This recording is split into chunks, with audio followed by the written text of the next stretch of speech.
Hey everybody, and welcome to my N5 series on the dirty way of M8, where I cover a topic in about 5 minutes. Today, I want to talk about chopping and slicing and playing stuff MPC style on the M8. Been kind of playing around trying to figure out how to get the settings to be how I more or less would like them to be. Getting pretty close. Anyway, we're going to go new project, and I'm going to make sure that we load here. We got a break on the M8, and don't worry, I'll get the screen up to try and show you stuff where it's important, but we're just showing you this is the break. I'm going to load the exact same break onto the MPC.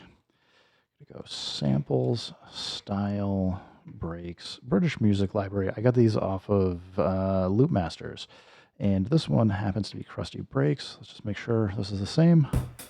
Yeah, Snowstorm Drum Break. Load. So I'm going to double tap mute and go into sample edit. I'm going to hit tap trim to go to chop and then say regions. It looks like 16 regions to me.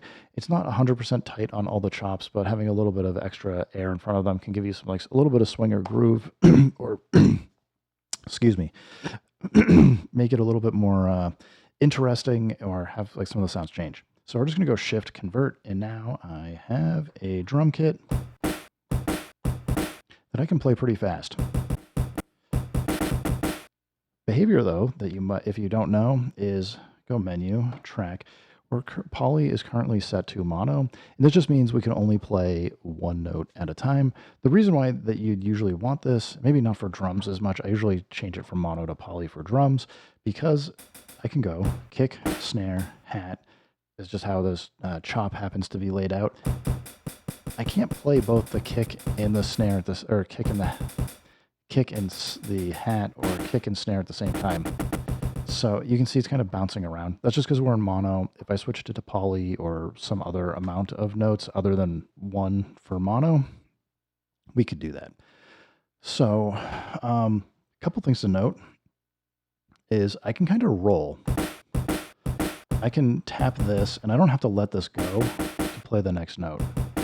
You'll see in a second that is not the behavior on the M8, but just trying to go through some of the ways that this works. And I've been working with MPCs for over 20 years. Like, this is pretty standard behavior. I like how it works. Sounds great.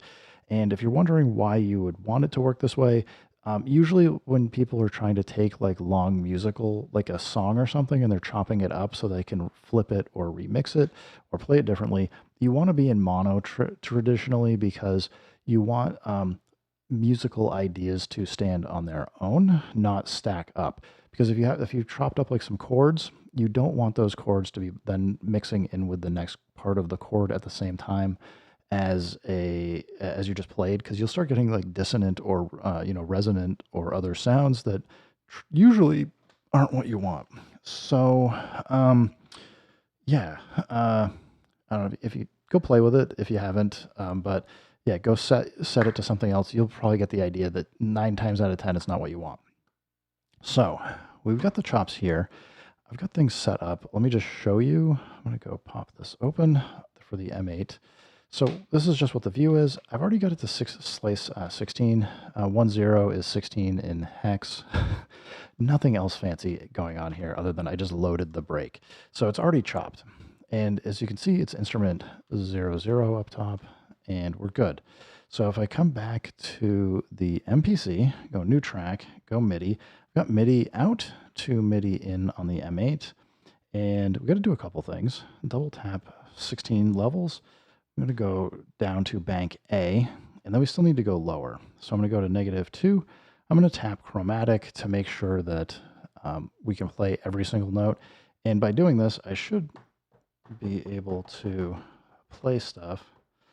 Oh, right, I got to set MIDI output to MPCA. Duh. So if I go do this, you'll be able to see, if I bring the screen back up, on the right, you can see I can play. There's a few differences, though. A couple things are going on. One, obviously, I can just tap the pad, and just doing one at a time is fine. Notice the behavior, though. I can't roll notes. If I play the kick and then into the snare, I can't go fast. So I can go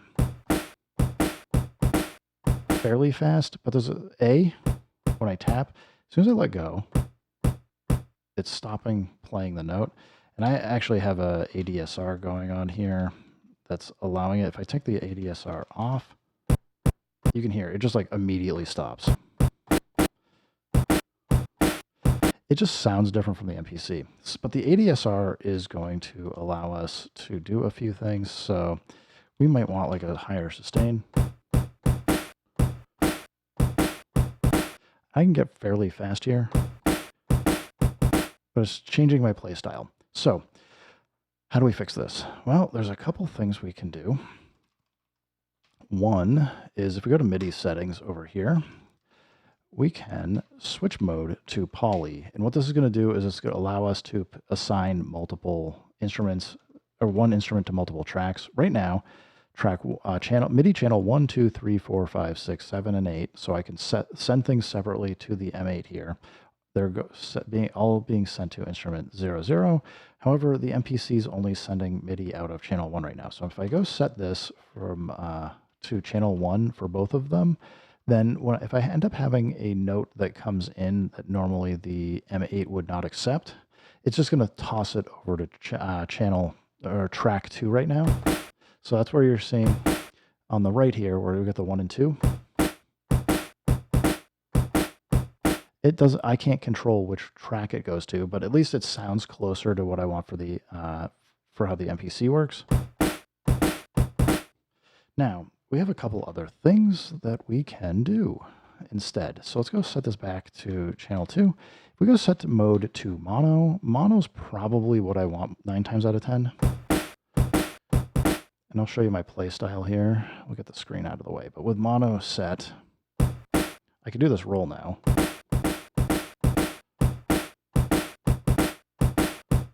So I suspect 9 times out of 10, you probably want mono, but if you need to have that behavior, also consider using poly.